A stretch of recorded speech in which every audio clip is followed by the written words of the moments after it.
Hey, it's Snake, and this is my Lockpickers United Green Belt submission.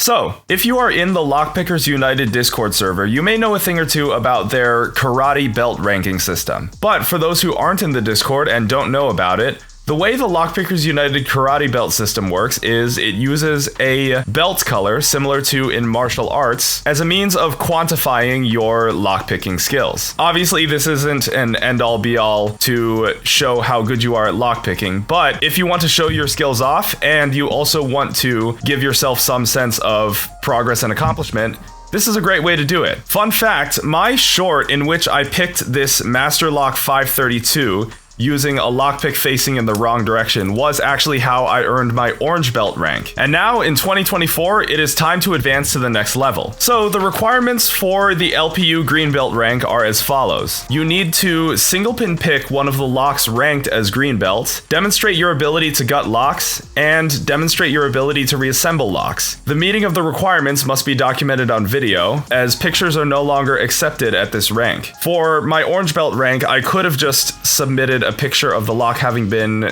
opened if I wanted, but where's the fun in that? I think making videos is just more fun. The picking and gutting processes must be done in the same take, but the reassembly can be done in a different one. Now, I am hoping to pick, gut, and reassemble this lock all in the same take today, but there will be no cuts between the picking and gutting, and maybe there will be some cut between the gutting and reassembly.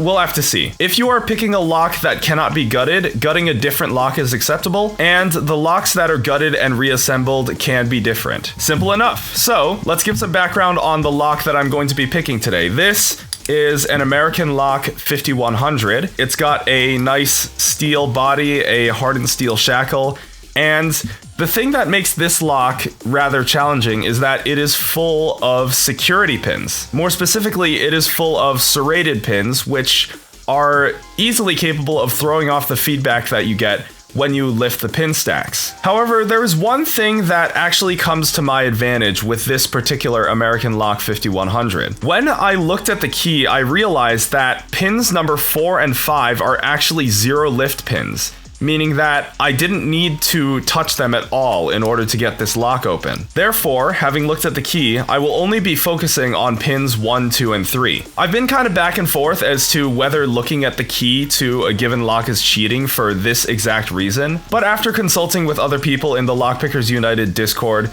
they've said that really, it only gives you a marginal advantage in some situations, and for this, there are no rules about looking at the key or knowing the bidding, so it totally counts. In other words, this is kind of a cheesy way of going about it, but you know what? I'll take it for the cool flair on social media. Hey, it's Snake from the future. So while I was editing my original take of the picking, gutting, and reassembly for this video, I realized that I really did not like how the footage turned out. The picking was super slow, the gutting was super slow, tons of stuff partially left the frame, which could potentially affect the validity of my submission. So I'm doing this again in hopes that I will not make those same mistakes this time. However, everything else about this picking will be the same. This is the exact same American Lock 5100 that you've been seeing throughout this video. And to open it up, I will be using a 40 thousandths ergo turner and a short hook in 20 thousandths from my Covert Instruments Echelon set. All right, so to start, I'm just gonna take the key and use it to open the lock to prove that, you know, it's a lock, it works. That is not opening. So now, let's just get our turning tool in here, grab our pick, and get started. Click out a 1. And my turning tool just fell out. That happens sometimes with these ergo turners. Okay, hold on. Let's try and reset real quick.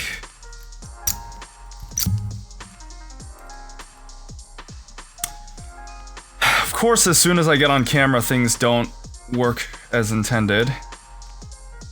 Okay, nothing on 1. It was a slightly different flavor click out of 2. Let's leave that for the time being. 3 is definitely binding. Oh, and there we go. We got this open. Okay, perfect. Wow, that was not as difficult as I was expecting, given the fact that I had to reset once, but lock is open now. Shackle rotates freely. Whatever, let's get to the disassembly. So, I'm gonna get the key out of here as well as the tools. This is my Sparrow's pinning kit. I should only need the 2 pinning trays for this because the follower that comes with the kit is too big. And down the shackle hole, there is a standard Phillips head screw, so we're just going to get that open. Set these components aside here. This is the retaining nut that holds the retaining plate onto the face of the lock. And from there, all the pieces just kind of fall out. We got that screw. The lock body is right here. And we've got something else. Let's see what this is. Huh. I don't know if that's... I don't know how visible that is. Let me see if I can lift it up to the camera in a way that doesn't obstruct any of the other components. Let's see. We got a piece of paper here, if it'll focus, that says, "Subscribe to Snake." Huh. Maybe you all should do that. Alright, so next order of business here, we've got a shield. This thin little piece of metal in the back. That is to prevent the core bypass attack. And holding the core in the cylinder, we've got this C-clip, so let's just firmly plant this down and try to get this clip off. I don't have a clip remover, so kind of have to take a janky approach to it with my pinning tweezers, but there we go. Clip has been taken out. And now, provided I don't lock this back into position, I should be able to just go through here and get these pins out. So, kind of using the plug itself as a follower to slowly allow each pin to pop out. I should note that this is a 6-pin cylinder, but it only has 5 pin stacks in it, which is rather curious. So we have got what looks like a serrated spool on 5. What is this? This is a serrated on 4. Next up is a serrated on 3. A serrated on 2. And finally, a serrated on 1.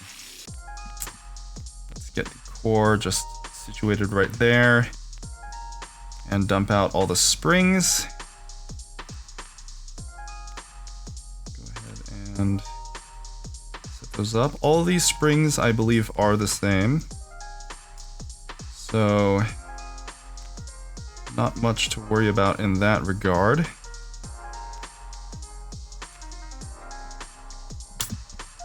And now we just gotta get these key pins out. So, I believe these are all serrated. There's number 5.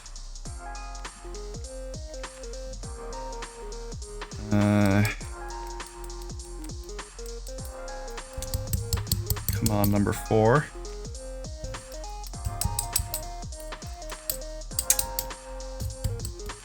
Number 4 doesn't seem to want to come. Oh, there it is.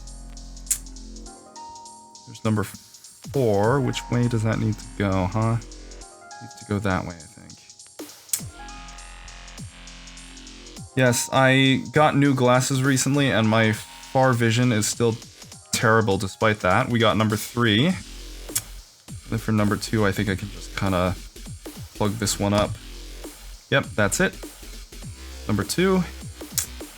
And number 1 is that one. Cool. So, we can just do that.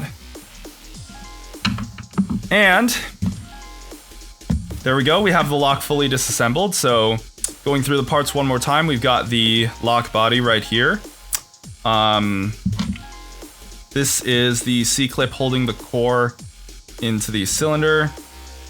We got the cylinder here, a retaining screw, the retaining nut for the plate that holds the core inside the body of the lock, and this shield to prevent bypass attacks. So, we'll get the core out of the way real quick so I can move this pinning tray out. Get the camera zoomed in a little more. And I'm going to turn the manual focus back on. Because now that the lock is fully disassembled, I can kind of lift this up to show you guys what we got. Let's see if I can get this to focus correctly. And let's get the exposure adjusted too.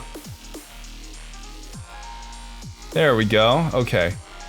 So as you can see, we've got 5 pin stacks. Serrated driver pins on 1, 2, 3, and 4, with a serrated spool on 5, and we have got 5 serrated key pins. And as you can see, 4 and 5 are those 0 lifts that I was talking about. I did not need to touch those at all to get this lock open. That's half the battle. Now the other half is going to be putting this lock back together. So I think to start, I'm gonna grab these springs and drop them back into the Bible. Number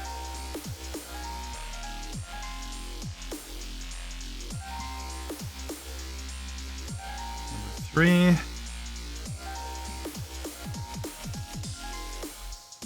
There's number 4. And all the way back.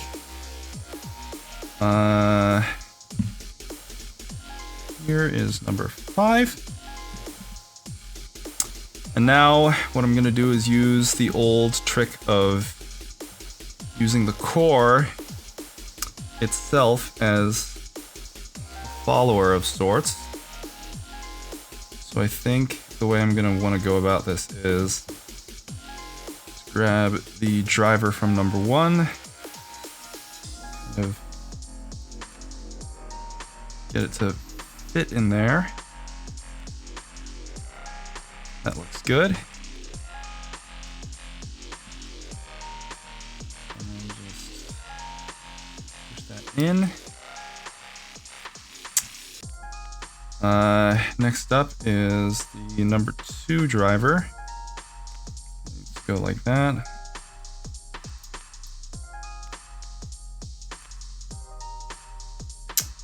That's the wrong slot. There we go. Push that in. Come on. Okay. Number 3.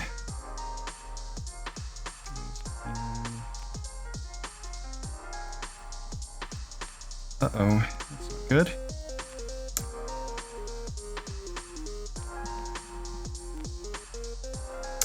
Number 3 goes in something like that.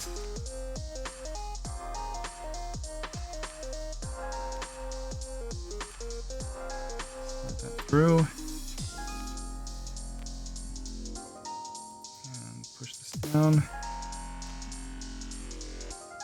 Alright, number 4 comes next. in. And finally, number 5, because there is no number 6 in this lock.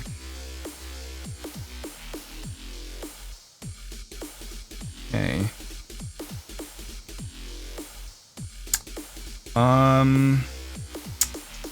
And now comes the part I didn't think about. I'm gonna use the holes in the bottom of the cylinder to install the key pins, but I think that will require the key so that the drivers don't just go into the keyway and I end up ruining my lock forever. So let's just get all of that slid in. And it looks like the driver pins have dropped into the keyway anyway, but that's fine. I think I have a workaround for that. Right now though, our focus is just gonna be to get all the key pins back in the right place. So there's number 1, number 2, number 3, number 4, and number 5. And I think to get those driver pins back where they belong, I can just take a lockpick and use the backside to just push them all down. Hey, there we go, that worked. So now we should be able to just turn the core back until all the driver pins fall into place. And before I put the C-clip on, I'm just gonna insert the key and verify that everything's working.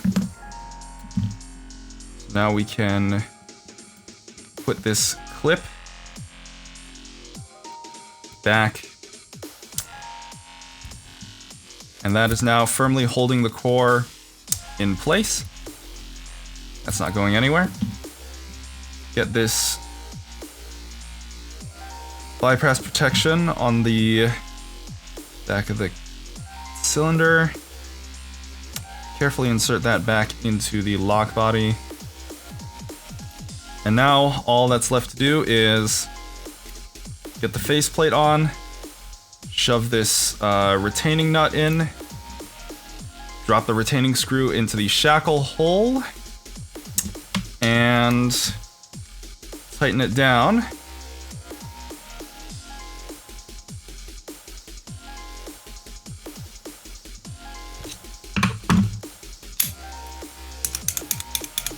That's not opening. Put the key in there, and we have a fully reassembled and working American Lock 5100 again. So, I believe that's going to be about it. I just now have to await review for this video from the Lockpickers United moderators. And thanks for watching, everyone. I will talk to you all later.